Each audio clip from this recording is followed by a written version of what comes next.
시간 수고 많으셨다는 말씀 드립니다. 지금 새로 꾸려진 이재명 신임 지도부에서 단일 대우 투쟁이 더 강화될 것으로 예상이 되는데 좀 중도층으로 확장에 한계가 있다는 지적도 있어서요. 2기 지도부를 어떻게 운영하면서 이 과제를 해결하실 건지 여쭙고 싶습니다. 저는 지금 말씀하신 부분에 좀 다른 의견이 있습니다. 중도층이라고 보통 불리는 우리 국민들께서는 특정 당에 무조건적으로 경도된 것이 아니라 합리적으로 판단하는 합리적 계층이라 저는 그렇게 생각합니다. 중간쯤 계시는 분들이 아니라 합리적으로 판단하는 분들이셔서 야당으로서의 역할을 제대로 하는 것에 대해서 다른 의견을 가질 것 같지는 않습니다.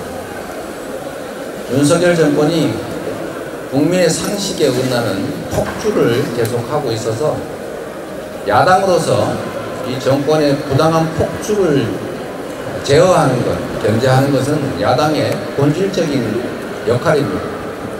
당연히 정권이 국민의 눈높이에 맞지 않게 또 주권자인 국민의 뜻에 어긋나는 방향으로 계속 간다면 우리로서는 국민의 뜻을 쫓아서 강력하게 그 정권의 퇴행과 독주를 저지해야 되는 책임이 있는 것입니다.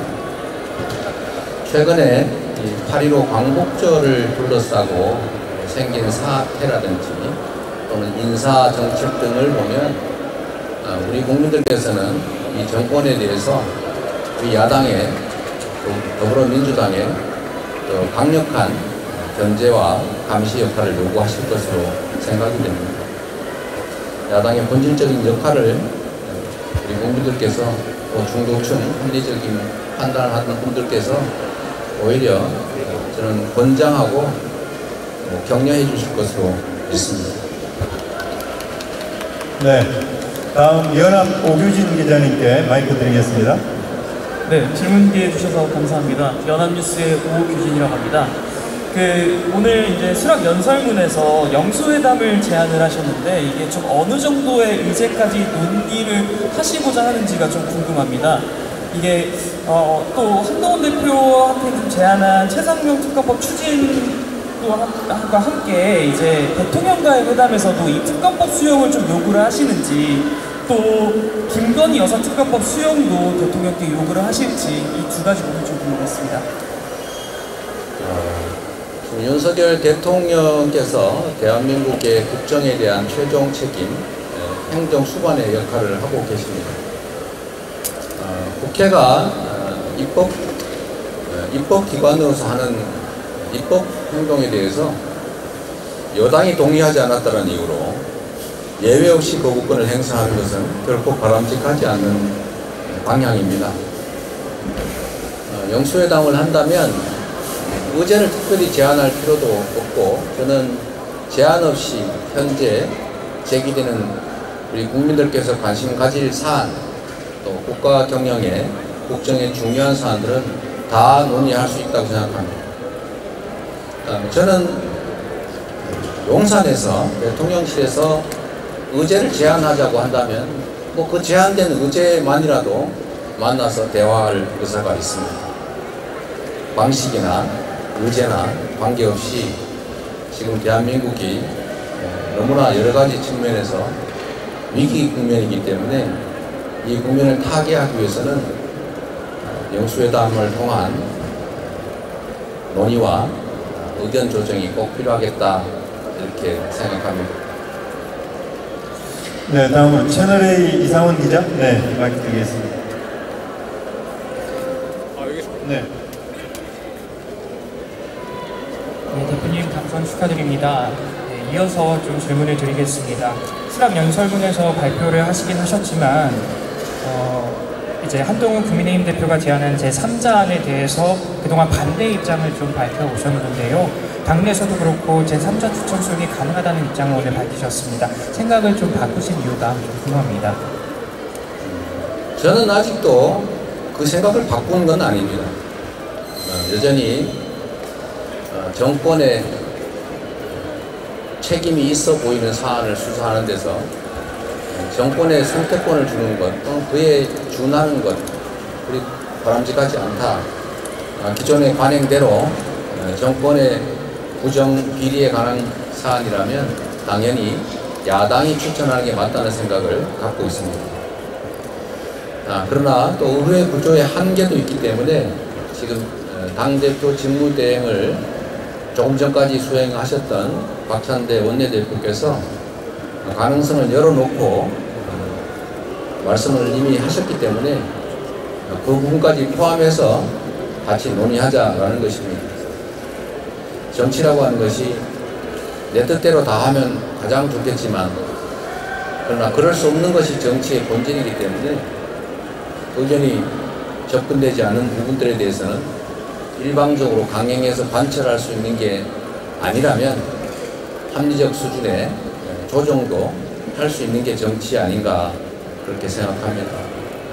고집대로 해서 할 수 있으면 그렇게 하겠지만 현실적인 문제들을 고민하지 않을 수 없는 상황이다. 그 점을 우리 당대표 직무대행께서 감안하시고 하신 말씀으로 생각되고 당이란 누가 말했든 이미 당이 한번 얘기를 했으면 그 기조를 가급적이면 유지하는 게 바람직하다고 생각합니다. 네, 지정된 우리 기자님들 질문은 끝났고요. 지금부터는 자유롭게 소속사와 성명 말씀해 주시고 먼저 주셔서 네, 말씀해 주세요. 네. 안녕하세요. 시사인의 전혜영 기자입니다. 국민연금에 대해서 정부가 세대별로 보험료를 차등하는 방식이 연동되어라는 분위기가 있다고 하는데 이 세대별 연금 보험료 차등에 대해서 대표님 어떤 입장이신가요?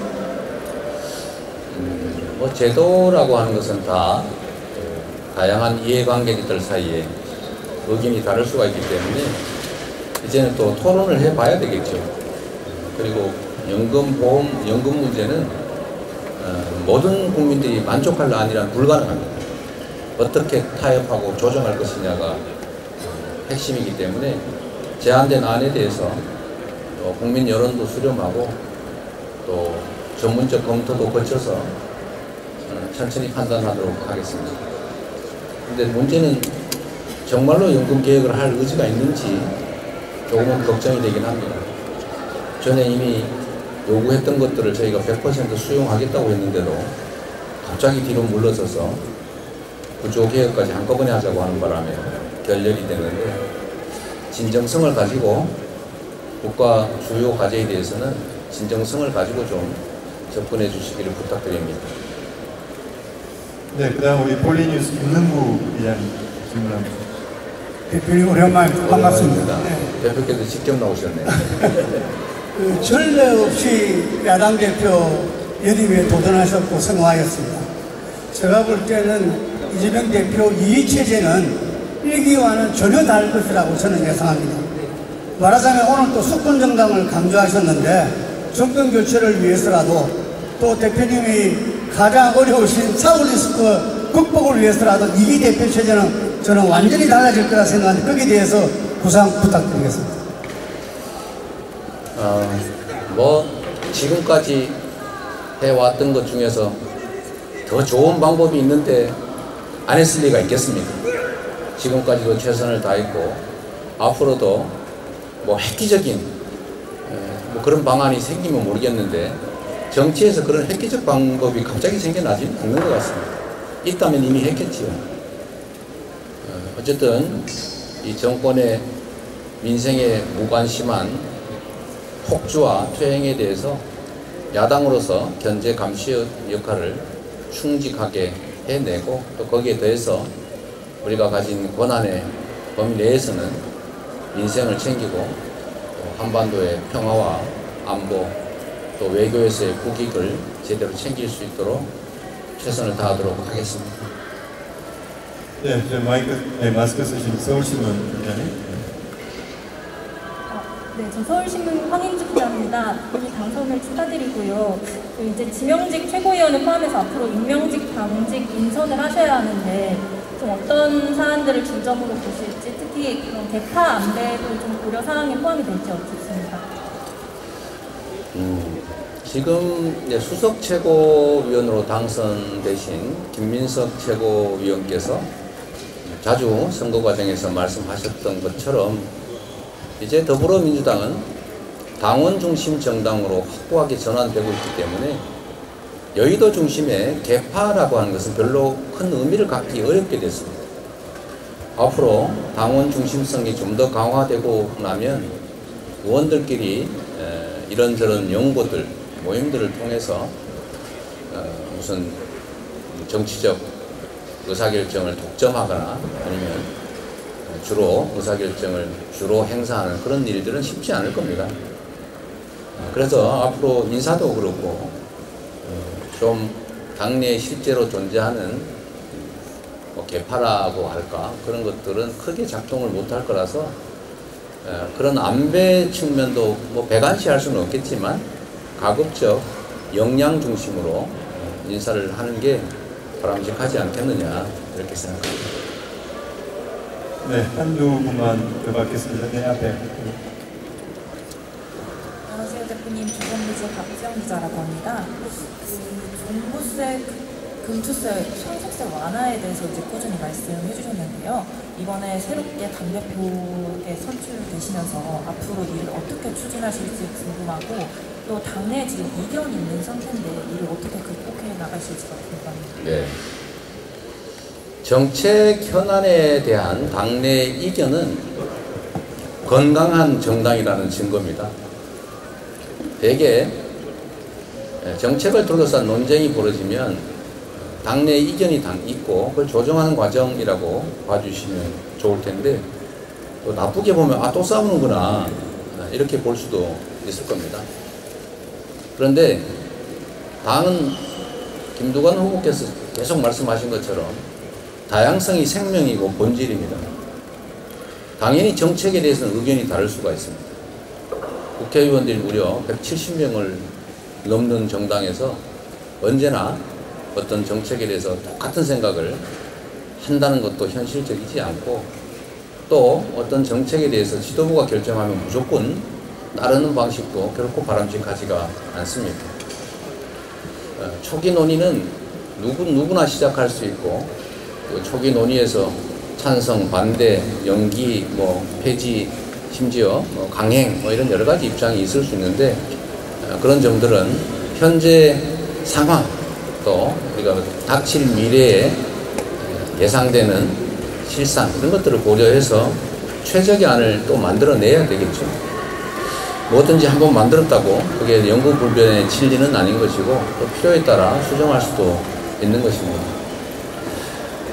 지금 세금 얘기가 나와서 한 말씀 좀 드리면 이 상속세 논쟁도 또 시작이 되는 것 같아요. 금투세나 종부세에 대해서는 이때까지 말씀 많이 드렸으니까 이 상속세 부분에 대해서 또 한 말씀을 좀 드리면 저는 상속세 세율을 인하하는 것은 반대합니다. 세율을 인하하게 되면 중산층이든 서민이든 아니면 초부자든 똑같이 초고액을 상속받아도 세율이 떨어져서 상속세가 줄어들게 됩니다. 그건 초부자 관세에 해당이 되겠죠. 그러나 또 한편으로는 세금이 중산층을 어렵게 해서는 안 된다.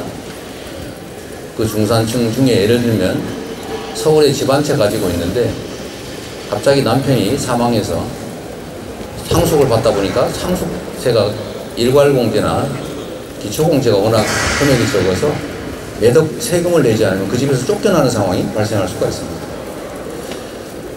한 예로 든다면 서울이 작년에 사망한 분 중에서 15%가 집 때문에 상속세를 냈다고 하는데 하여튼 그런 집 한 채 가지고 있다가 갑자기 가족이 사망했는데 가족들이 세금 때문에 그 집에서 쫓겨나야 된다 이런 상황을 막아야 되지 않겠어요? 그래서 저희가 생각하는 거는 세율은 건들 수 없고 배우자 공제, 일괄 공제 금액을 좀 조정하자. 지금 현재 일괄 공제 금액이 5억이고 배우자 공제액이 5억이라서 10억이 넘어가면 그 집값에 초과분에 대해서 세금을 한 40% 뭐 이렇게 내야 되기 때문에 그 집을 팔거나 쫓겨나는 상황이 발생합니다. 이런 불합리한 점들은 고치자. 일괄공제를 5억으로 정한 게 28년이 지났다고 합니다. 28년 전의 물가나 또 집값 이런 걸 고려해 보면 지금 현재 특히 수도권이나 대도시 이런 데 집값을 고려할 때 가족 중에 누군가가 사망했는데 상속세 때문에 그 집에서 쫓겨나는 그런 일들은 없애는 방안을 강구해야 되겠다라는 점에서 일괄공제나 배우자 공제 액수를 좀 올리자, 이런 거는 할 필요가 있다고 생각하고 있습니다. 네, 우리 전자신문 최기찬 기자. 네, 전자신문 최기찬 기자입니다. 연임 축하드립니다. 연임도전 선언에서도 그렇고 당대표 수락 연설에서도 그렇고 인공지능이나 과학기술 발전 투자를 좀 강조를 많이 하셨는데, 특히 이제 연임도전 기자회견에서 인공지능 등을 비롯한 미래 먹거리 육성을 위해서 당내 기구 설치 등도 좀 시사를 하신 바가 있습니다. 네. 좀 구체적인 방향이 좀 정해졌는지, 그리고 좀 계획은 어떻게 되는지 여쭤보고 싶습니다. 제가 당대표로 이제 재선되긴 했지만 당 운영을 또 제 마음대로 하면 안 되지 않습니까? 당에 이제 미래학자도 지금 들어와 있고 또 그 문제에 대해서 각별히 관심 있는 분도 많아서 당에 아직은 명칭도 정하지 못했지만 우리 사회가 가지고 있는 가장 심각한 문제, 미래에 대한 비전이 없다, 그런 점들을 고려해서 미래를 준비하는 일종의 기획위원회를 실효적으로 제대로 좀 꾸려서 당의 정책이나 국정 비판 감시 활동에 활용해 볼 생각은 가지고 있습니다. 초안은 뭐 많이 검토는 하고 있는데 아직 구체적으로 얘기하기는 좀 섣부르고 우리 최고위원 여러분들하고도 좀 기본적인 상의를 드린 다음에 빠른 시간 내에 발표하도록 하겠습니다. 네, 중요한 질문 다 나온 것 같은데요. 우리 신화일보 기자님. 네, 안녕하십니까. 신화일보 김민지입니다. 연임 축하드립니다. 수락 연설문을 보니까 지구당 부활에 대해서 이야기를 하셨는데 176석을 갖고 있는 원내 의원들께는 조금 불리할 수 있다고 생각하는데 지구당 부활에 대한 의견이 조금 예상되기도 합니다. 혹시 이거에 대해서 어떻게 하실지 구체적인 방안을 좀 여쭤보고 싶습니다. 지구당 부활, 지구당이 폐지된 거는 뭐 아시는 것처럼 고비용 정치, 그러니까 지구당 운영에 돈이 많이 든다. 결국 정치 부정의 부정 정치 자금 문제에 좀 근거가 되지 않냐라고 해서 폐지했습니다. 그런 좋은 측면도 있는데 또 한편으로 보면 이미 성안에 들어간 즉 원내 당선된 국회의원 말고 그의 경쟁하는 상대한테는 기회를 완전히 박탈한 겁니다. 원내 국회의원은 정치 후원도 받고 정치 활동도 공식적으로 할 수 있고 더군다나 보수까지 받는데 이미 큰 성을 가지고 있는 거죠. 근데 거기에 도전하는 사람은 정치 후원도 못 받고 하다못해 지역 사무실도 못 내고 어떤 공식적 활동도 못하게 막고 있는 게 정치 기회 평등이라는 측면에서 바람직하지 않다는 생각을 일단 합니다. 좀 더 도전자들이 완전히 공평하지 못하겠지만 그래도 어느 정도 공정한 환경 속에서 경쟁할 수 있게 하는 게 필요하다는 게 첫째 이유고, 두 번째는 지금 민주당은 호남에서 석권을 했고 또 국민의힘은 영남에서 뭐 대구, 경북, 부산 할 것 없이 거의 석권하다시피 지금 하고 있는데 이게 사실상의 일종의 지역 정당적 성격을 갖는 것이고 이걸 극복하지 못하면 우리나라 정치 발전이 상당히 제한된다라는 생각을 합니다. 마침 한동훈 대표도 명시적으로 약속했기 때문에 저는 한 입으로 두말하지 않을 것이다 라고 믿고 싶고, 우리 민주당도 저번 전당대회 때 제가 공약했던 것인데 여러 가지 이유로 지키지 못했습니다. 이번에도 마찬가지로 그 약속을 하고 어떻게든지 관철해서 정치적 기회의 공평성, 지역주의 극복에 단초를 좀 열어보고 싶습니다. 그 외에도 할 정치개혁 과제는 많지만 서로 합의되는, 서로 이미 공언한 것들은 지금이라도 또 일부라도 실행하자라는 게, 또 빠르게 실행하자라는 게 제 입장입니다. 네, 마지막으로 우리 일간 중심을 홍 기자님. 예, 안녕하세요. 백하루입니다. 대표님께서 오늘 김두관 후보가 대통령 4년 주임제와 다당제 등 개헌을 정견 발표문에 담았는데요. 이재명 대표님도 대선 당시에 공감하셨던 걸로 압니다. 이에 대한 대표님의 생각을 들려주시면 감사합니다. 네, 우리가 87 체제, 87 민주항쟁을 통해서 직선제 헌법을 쟁취했지만 그게 사실은 당시에 중임제와 소위 7년 단임제를 절충하면서 어정쩡하게 나온 타협안이었습니다. 지금 30여 년이 지났는데 그 체제는 사실 이제는 몸에 맞지 않는 옷이 된 것 같습니다. 뭐 대부분의 학자, 또 정치인들, 또 언론인 여러분께서도 아마 공감하실 겁니다.